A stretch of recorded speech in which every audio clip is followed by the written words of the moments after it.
الحمد للہ رب العالمین والصلاة والسلام علی سید المرسلین وعلی آلہ وصحبہ اجمعین۔ صحیح بخاری اور صحیح مسلم کی متفقاً علیہ حدیث ہے اور اس کے راوی حضرت ابو ہریرہ ہیں۔ بخاری اور مسلم دونوں میں آئی ہے، لیکن ان الفاظ میں کچھ فرق ہے، لیکن بنیادی طور پر مضمون ایک جیسا ہے۔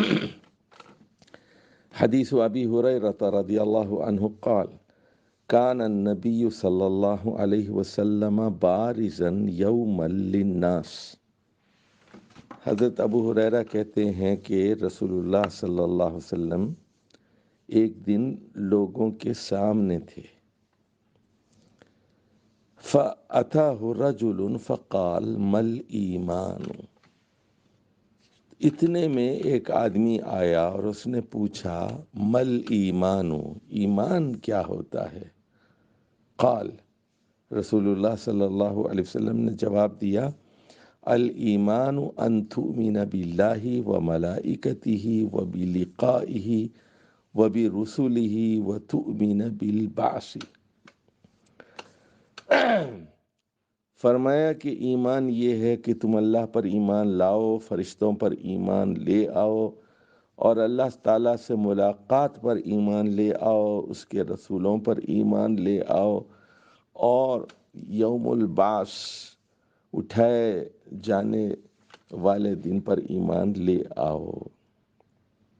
قال مل اسلام۔ اس آدمی نے دوسرا سوال کیا،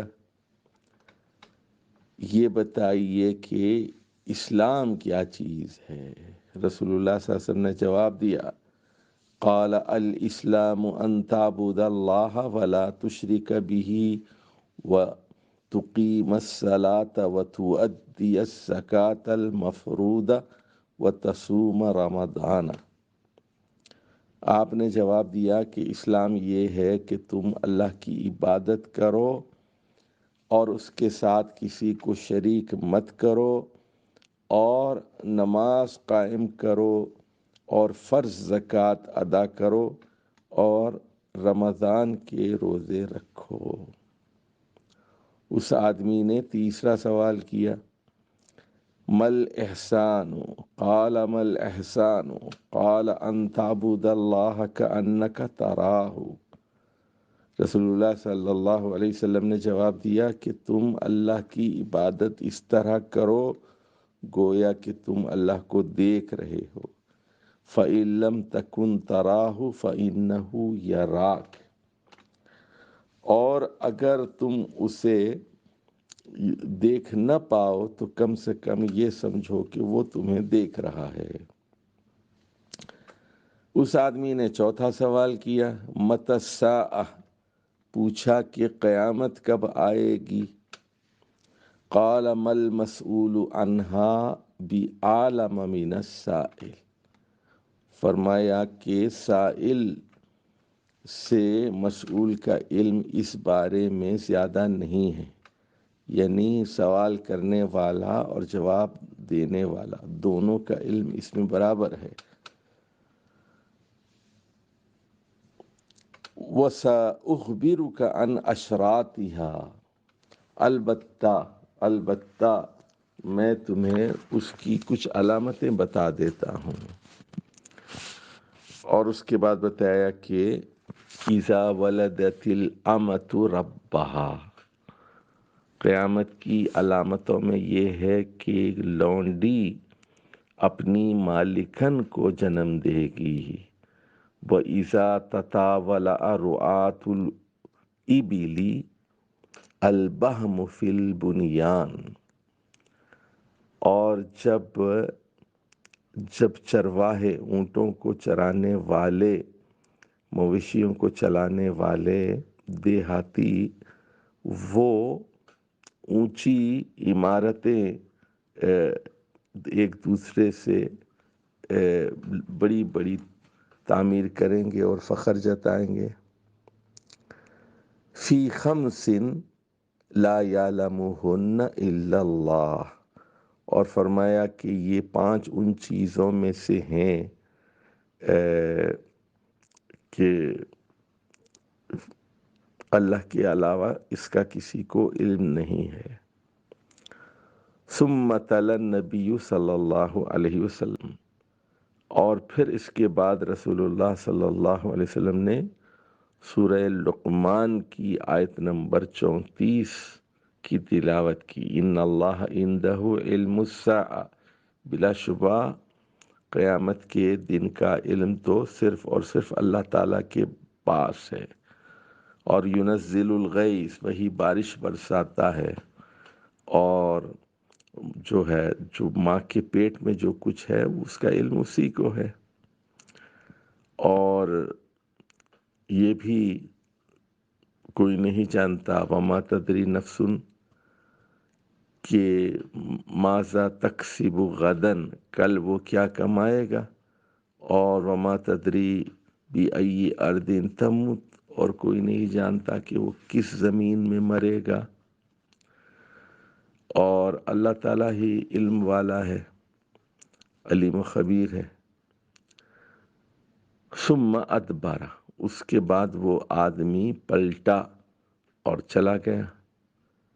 فقال، رسول اللہ صلی اللہ علیہ وسلم نے حکم دیا، ردوہ، تو اس کو جا کر واپس بلا کر لے آؤ۔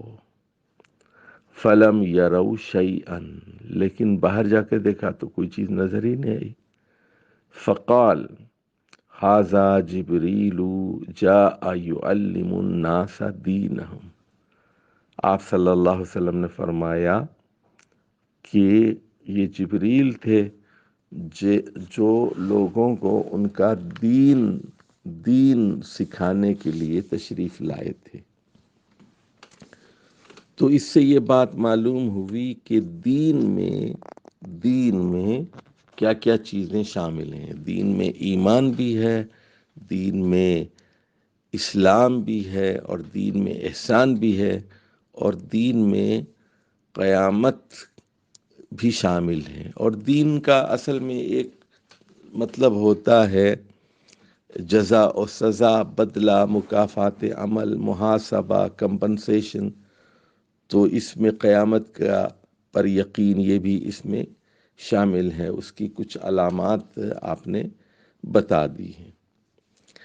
اچھا، اب دیکھیے یہاں مختصراً میں گفتگو کروں گا کہ ایمان کے بارے میں صرف 5 چیزوں کا یہاں پر ذکر ہوا، تو بعض میں 6 چیزوں کا ذکر ہوا، تو یہ نہیں سمجھنا چاہیے کہ ایمان صرف 5 چیزوں تک محدود ہے۔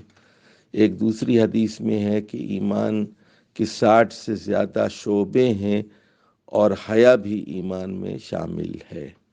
تو یہاں موٹی موٹی 5 چیزوں کا ذکر کیا گیا کہ اللہ پر ایمان، فرشتوں پر، اللہ سے ملاقات پر ایمان، اور رسولوں پر ایمان، اور قیامت کے دن پر ایمان۔ تو ایمانیات کا ایک باب ہے، بہت بڑا اور وسیع باب ہے۔ اسلام کا مطلب تو ہے بندگی، اپنے آپ کو اللہ کے حوالے کر دینا، لفظی معنی۔ اور وہ کیا ہے؟ یہاں بھی دیکھیے اسلام تو ظاہر ہے کہ پورے قرآن اور پوری احادیث پر عمل کرنے کا نام ہے، لیکن یہاں بھی موٹی موٹی 4-5 عملی چیزیں بتا دی گئیں، اور وہ یہ کہ اللہ کی عبادت اس حال میں کہ وہ شرک سے پاک ہو، اور 5 وقت کا نماز پڑھنا، اور یہاں زکوٰۃ المفروضہ کہا گیا کہ فرض زکوٰۃ تم ادا کرو اور رمضان کے روزے رکھو۔ یہاں حج کا ذکر اس لیے نہیں ہوا کہ اس وقت تک حج فرض نہیں ہوا تھا۔ اور اس کے بعد وہ پوچھتا ہے کہ احسان کیا ہے؟ احسان حسن سے ہے، خوبصورتی سے ہے۔ تو فرمایا کہ تم اللہ کی عبادت اس طرح کرو جیسے اس کو دیکھ رہے ہو، اور اگر یہ ممکن نہیں ہو تو اس طرح دیکھو، اس طرح کی سمجھو کہ وہ تمہیں دیکھ رہا ہے۔ تو یہ بالکل اسی طرح کی بات ہے جیسے آپ امتحان گاہ میں موجود ہیں اور پرچہ مشکل ہے، آپ پرچے کے اوپر دیکھتے ہیں، اور کبھی سر اٹھاتے ہیں، کبھی ادھر ادھر جھانکنے کی کوشش کرتے ہیں، فوراً دیکھتے ہیں کہ جو انویجیلیٹر ہے وہ بھی آپ کی طرف دیکھ رہا ہے، فوراً پھر اپنے کاغذات کی طرف دیکھنے لگتے ہیں، سر گردن جھکا لیتے ہیں کہ کوئی دیکھ رہا ہے۔ تو یہ کیفیت ہے کہ عبادت ایسی ہو کہ اللہ کا حضور سامنے ہو اور اللہ کو سامنے دیکھا جائے، یہ اعلیٰ کیفیت ہے۔ اور ادنا کیفیت یہ ہے کہ وہ اس کے خوف سے، اس کے ڈر سے پھر یعنی التفات سے اور دوسری طرف توجہ سے آدمی بچنے کی کوشش کرے اور دوبارہ اللہ تعالیٰ کی طرف لو لگائے۔ قیامت کا علم نہ جبریل علیہ السلام کے پاس ہے اور نہ رسول اللہ صلی اللہ علیہ وسلم کے پاس ہے۔ تو اس سے یہ بات بھی معلوم ہوئی کہ اللہ تعالیٰ کا علم مکمل ہے، اور رسولوں کا علم کے پاس بھی اتنا ہی علم ہوتا ہے جتنا اللہ ان پر وحی کرتا ہے، اور فرشتوں کا علم بھی ناقص ہوتا ہے۔ ذرا یہ سمجھ لیجئے، فرشتوں نے کہا تھا لا علم لنا الا ما علمتنا، اور آپ کا فرشتہ میرے اعمال کو نہیں جانتا اور میرا فرشتہ آپ کے اعمال کو نہیں جانتا۔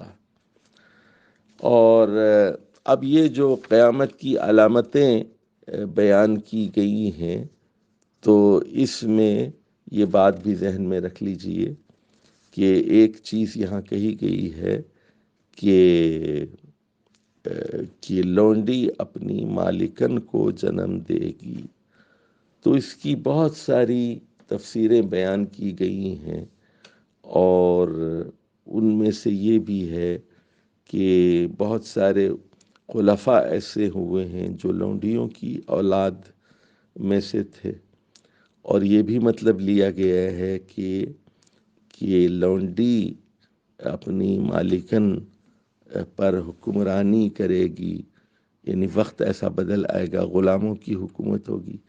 یہ بھی مطلب بیان کیا گیا ہے کہ لڑکیاں اپنی ماؤں کی بے وقعتی کریں گی، بے عزتی کریں گی، اور ان کو حقارت کی نظر سے دیکھیں گی۔ اور یہ جو منظر ہے کہ تطاول رعاة الابل البہم فی البنیان، بنیان یعنی عمارتوں میں لمبی لمبی بنائیں گے اور فخر کریں گے ایک دوسرے کے، تم سے بڑی میری ہے۔ اور یہ آپ دیکھ لیجئے کہ شرق اوسط میں یہ منظر آپ کو نظر ہی آ رہا ہے۔ تو قیامت کی اور بھی بہت ساری نشانیاں نبی کریم صلی اللہ علیہ وسلم نے بیان کی ہیں۔ ہمارا وقت ہو چکا ہے، مزید تشریح انشاءاللہ میں کبھی مستقبل میں کروں گا۔ والسلام علیکم ورحمۃ اللہ وبرکاتہ۔